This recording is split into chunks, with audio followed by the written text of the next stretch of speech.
आखिर कौन था बहादुर खान और इसका मराठों के साथ क्या संबंध था? आज की वीडियो में हम यही जानने वाले हैं। महाराष्ट्र के अहमदनगर जिले में पेड़गांव के पास भीमा नदी के किनारे एक भुईकोट किला था। औरंगजेब का मौसेरा भाई दक्कन का सूबेदार मीर मलिक हुसैन ने पेड़गांव के किले पर कब्जा कर लिया। उस वजह से औरंगजेब ने मीर मलिक को उसके कामयाबी पर खान ने जहां बहादुर खान को कोलताश इस नाम से सम्मानित किया। फिर इस बहादुर खान ने पेड़गांव के किले का ही नाम बदलकर बहादुरगढ़ कर दिया। यह एक मजबूत किला था और बहादुर खान ने अपने पास 30,000 की फौज रखी थी। उस वजह से बहादुर खान हिंदवी स्वराज्य के लिए एक सरदर्द बन चुका था। स्वराज्य की जनता को परेशान करना उसका रोज का काम बन चुका था। छत्रपति शिवाजी महाराज के राज्याभिषेक के समय स्वराज्य में कुछ गड़बड़ ना हो, इस वजह से छत्रपति ने बहादुर खान को तोहफा देकर कुछ समय के लिए खामोश कर दिया।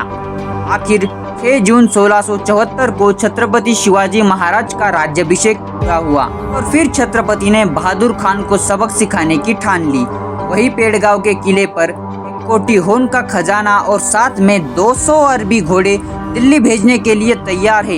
इस बात का पता बहिर्जी नाइक के जरिए से छत्रपति शिवाजी महाराज को हुआ। इतना सारा खजाना बहादुर खान ने यहाँ की जनता को ही लूट कर इकट्ठा किया था और वह स्वराज्य के ही काम आना जरूरी था। मगर बहादुरगढ़ पर हमला करके यह मुहिम पूरी करना बहुत ही मुश्किल काम था। बहादुरगढ़ पर 30,000 सैनिकों की मौजूदगी के कारण यह बात शेर के जबड़े में से सोना निकालना जैसी हुई थी। इसलिए इस मुहिम की जिम्मेदारी सही आदमी के कंधों पर डालना जरूरी था।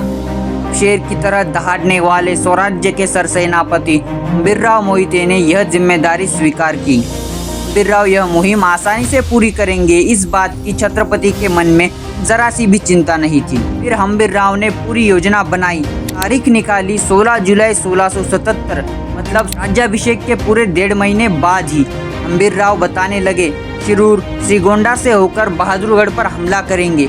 यह बात सुनकर सभी मराठा सैनिक कहने लगे कि यह तो पागलपन है। सिर्फ 2000 की फौज लेकर बहादुरगढ़ पर हमला करने से हम जिंदा नहीं बच पाएंगे।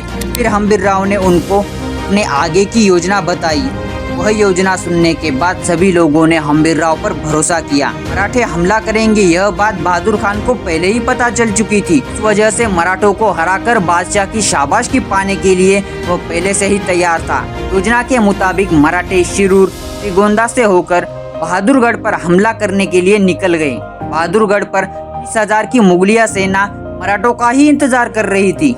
मराठों की सेना किले के दरवाजे तक पहुंच गई, मगर फिर भी बहादुर खान ने कुछ नहीं किया। जब मराठा सेना बिल्कुल पास आ गई तब किले में तैयार 30,000 की मुगल सेना ने घोड़े पर सवार होकर मराठों पर हमला किया। जोरों शोरों से जीत के नारे देने वाले मराठा सैनिक मुगलों की 30,000 की सेना देखकर डर गए और उल्टे रास्ते भागने लगे। बहादुर खान की सेना उन मराठों का पीछा करने लगी। पीछा करते हुए वो बहादुरगढ़ से लगभग 27 मील दूर जंगलों में पहुंच गए। वहां मराठा सैनिक जंगल में घुस गए और गायब ही हो गए। उस वक्त बहादुर खान सहम गया और पीछे हट गया। 4-5 घंटे के बाद जब बहादुर खान वापस अपने बहादुरगढ़ पहुंचा तब उसने अपनी आंखों से बहादुरगढ़ को जलते हुए देखा।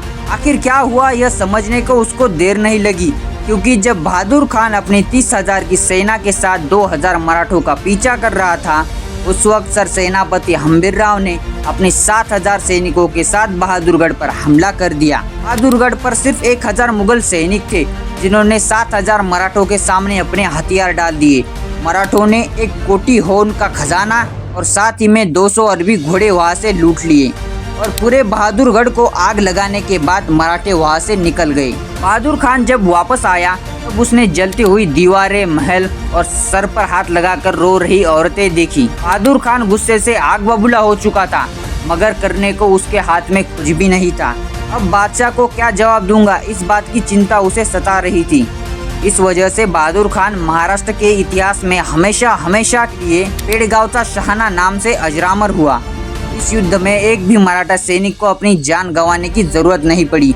इसी वजह से हम्बीरराव कितने शातिर और होशियार थे यह बात समझ आती है। शिवाजी महाराज के राज्याभिषेक में जो लाखों का खर्चा हुआ था वह सिर्फ एक मुहिम से ही वसूल हो चुका था। औरंगजेब को यह बात पता चलने पर उसने कुछ दिनों में ही बहादुर खान का तबादला पंजाब में किया और ऐसे ही गुमनामी में लाहौर में बहादुर खान का अंत हुआ। अगर यह वीडियो आपको पसंद आई हो लाइक ज़रूर कीजिएगा और चैनल पर नए हो तो सब्सक्राइब करना मत भूलिए।